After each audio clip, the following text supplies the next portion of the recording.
¿Sabías que existe una competencia feroz entre grandes países en el Ártico?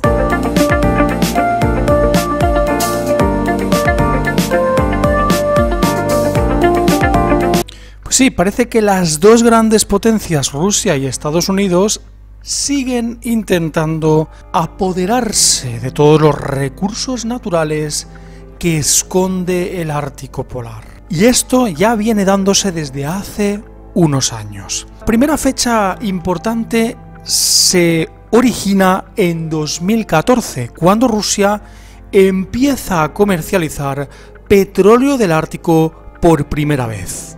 Vamos a ver. La importancia de los recursos del Ártico. Allá por abril de 2014, Rusia se convirtió en el primer país en suministrar petróleo del Ártico, con el envío al continente de una partida de crudo extraído en la plataforma flotante Priraslomnaya, en el mar de Barents, lo que provocó la indignación de Greenpeace.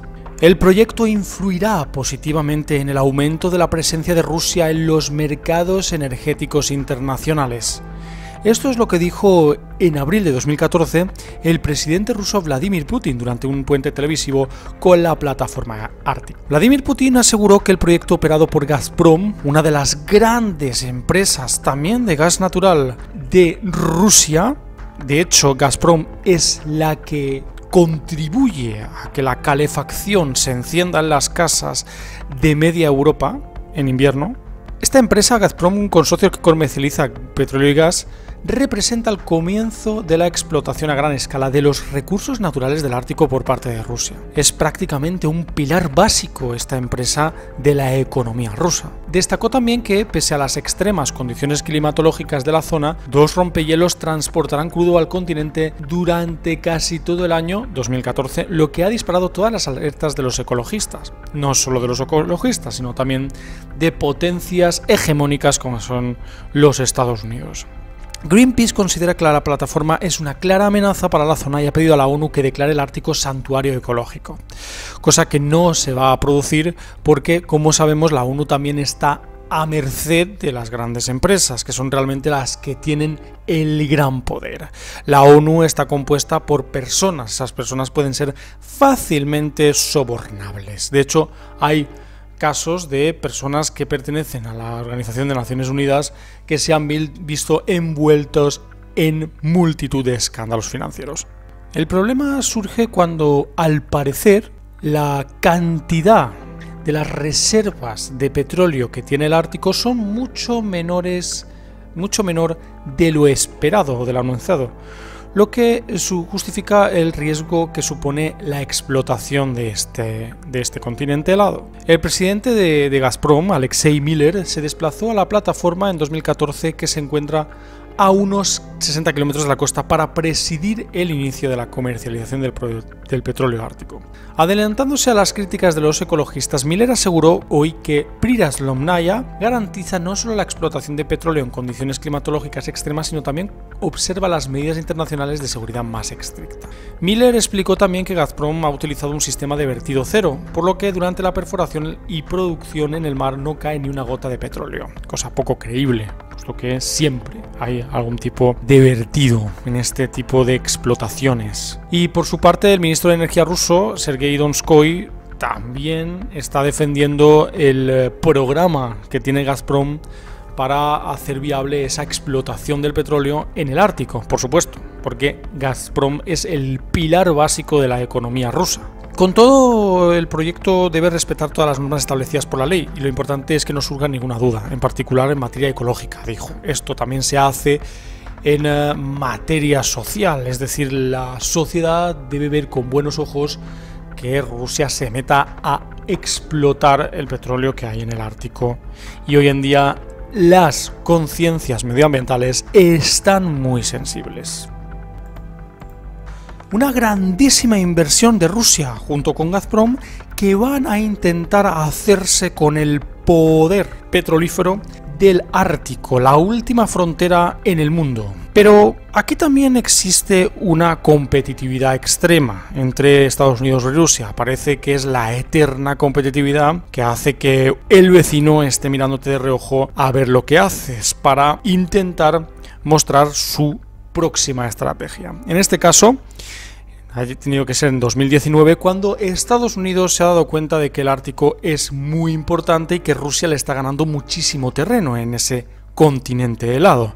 Pero vamos a ver cuáles son las estrategias de Estados Unidos para abarcar más en el propio Ártico. Vamos allá.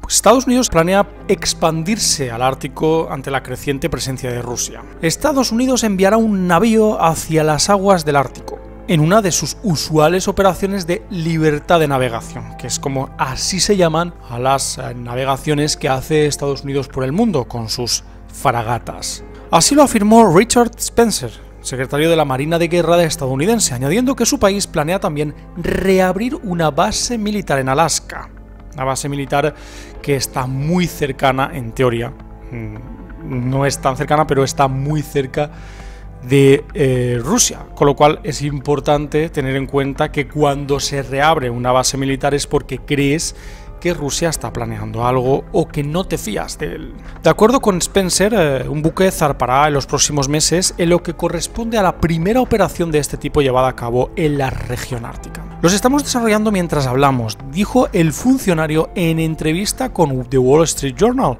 referencia a los nuevos planes estadounidenses. Hay que comentar, hay que hacer un inciso aquí, y comentamos que The Wall Street Journal tituló a esta entrevista como lo siguiente: Cold War Games, US is preparing to test the waters in icy Arctic.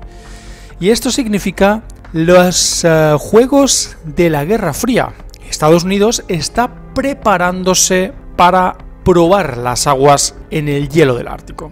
Es importante tener esto en cuenta porque el propio Wall Street Journal lo hace en un plan burlesco, pero hay que tener en cuenta que nos situamos ahora mismo en este sentido en una guerra fría que ya se está dando desde hace varios años, por lo menos desde el último lustro. El secretario reveló que tras esta operación de libertad de navegación, la Marina de Estados Unidos tiene planes de estacionar recursos en una base que operó entre 1942 y 1997 en la isla alasqueña de Adak, añadiendo que a esas increíbles instalaciones podrían ser enviados buques de superficie y aviones de reconocimiento antisubmarino P-8 Poseidón.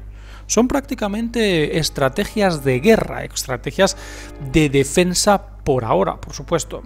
El concepto es sí, subir hasta ahí, dijo Spencer, asegurando que el objetivo de esta operación es comprender mejor cómo operar en condiciones extremadamente frías, lo que quiere decir que Rusia le ha ganado la partida en Estados Unidos en este aspecto, puesto que ya están produciendo ese crudo o extrayendo ese crudo de las entrañas del Ártico. Incluso ya lo hemos visto en 2014, hace 5 años que Rusia está extrayendo petróleo del continente helado y está comercializándolo.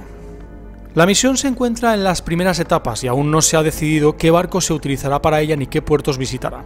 La antigua base de Adak tampoco será reactivada de forma inmediata, pues permanece a la espera de ciertos trámites legales y administrativos. Adicionalmente, la ruta marítima del norte, a la que Estados Unidos aparentemente planea enviar el buque, recorre costas y aguas territoriales rusas reconocidas internacionalmente, lo que le otorga a Moscú la autoridad para regular el paso de navíos, incluso los estadounidenses, por la zona. En caso de emergencia, Rusia es también la única nación técnicamente capaz de prestar asistencia a los barcos que pasen por la región, lo que dificultaría la buscada libertad de navegación estadounidense se haga realidad sin contar con ayuda rusa. Una paradoja, cuando realmente son la competitividad que tiene el Ártico en estos momentos. No hay ningún país más que tenga planes de expansión hacia el Ártico. Y nos preguntaremos por qué Estados Unidos está intentando llegar al Ártico cuanto antes de repente, después de 5 años. Pues bien, hubo un informe que fue realizado por Washington en noviembre de 2018, defendiendo que pese a que hay un bajo nivel de amenaza militar en el Ártico, existe la necesidad de fortalecer la presencia militar en la zona para salvaguardar los intereses de Estados Unidos ante áreas de riesgo como el creciente tráfico marítimo y las inversiones de Rusia en energía, logística e infraestructura. Es decir, que les ha costado 5 años en intentar descifrar el por qué Rusia se iba al Ártico, cuando ya lo sabíamos nosotros por las noticias de los medios de comunicación. ¿Cómo no han hecho este informe antes? ¿En qué estaban pensando los servicios de inteligencia estadounidense? Sin embargo, el objetivo estadounidense de igualar la influencia rusa en la región ártica podría ser difícil de lograr. Rusia cuenta ya con estaciones de radar y bases militares permanentes y autónomas, entre las que destaca el complejo conocido como Arktysky Trilistnik, trébol ártico significa. Adicionalmente, Moscú maneja una flota de rompehielos compuesta de una treintena de navíos de este tipo propulsados por diésel, 5 rompehielos de propulsión nuclear, y en los próximos años introducirá otros 3 de estos buques que se convertirán en los más grandes y poderosos del mundo. China también se ha fijado recientemente en el Ártico, aunque todavía no tiene planes y estrategias en este apartado, ¿no? En este proyecto ártico. Pero estoy seguro, como podréis ya pensar vosotros también, Rusia va a dejar a China entrar y va a colaborar con él. ¿Quién colaborará con Estados Unidos? Puede que a Estados Unidos le ayude Reino Unido, Canadá o Australia, que Australia está más lejos. Veremos lo que sucede. El Ártico, un poderoso continente helado que tiene muchísimos recursos naturales y que puede causar un conflicto. Este continente helado tiene menos yacimientos o menos cantidad de petróleo de lo esperado, con lo cual la situación se vuelve menos grave. Rusia empieza a comercializar petróleo a grandes cantidades y esto empieza a ser un grave problema para Estados Unidos, que ve como en sus informes empieza a surgir la idea de que Rusia está ganando mucho poder geoestratégico. Bueno, amigos, ya sabéis, podéis darle a like, suscribiros, también podéis, por supuesto, mostrar vuestras teorías y opiniones en los comentarios abajo y también podéis, por supuesto, compartir el vídeo con vuestros amigos en redes sociales. Muchas gracias por haber visualizado el vídeo y nos vemos en la siguiente.